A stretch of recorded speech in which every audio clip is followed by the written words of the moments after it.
À Beyrouth, les drapeaux de la France et de l'Union européenne flottent à côté de celui du Liban, où le président Emmanuel Macron effectue sa deuxième visite en moins d'un mois. Il y a rencontré Mustapha Hadib, tout fraîchement nommé au poste de Premier ministre. Le président français, qui s'était déjà rendu début août à Beyrouth après la double explosion meurtrière, appelle les dirigeants libanais à mettre en place au plus vite les réformes pour sortir le Liban de la grave crise politique et économique.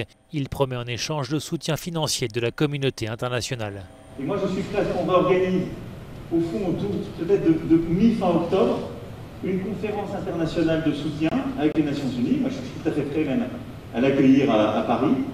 Et à ce que là, on est sur la base de l'expression de vos demandes et du travail qu'on fera avec le nouveau gouvernement, mais sous une coordination aux Nations Unies très ferme, qu'on puisse à nouveau demander un soutien à tous les différents États.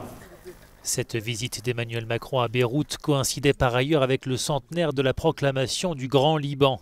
Pour marquer cet anniversaire, le président français a planté un cèdre, l'emblème du pays. Emmanuel Macron s'est également rendu dans le port de Beyrouth sur le porte-hélicoptère français Le Tonnerre qui a acheminé de l'aide humanitaire au peuple libanais.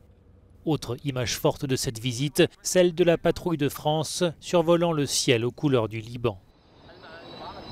La visite du président français a également été marquée par ces affrontements à Beyrouth.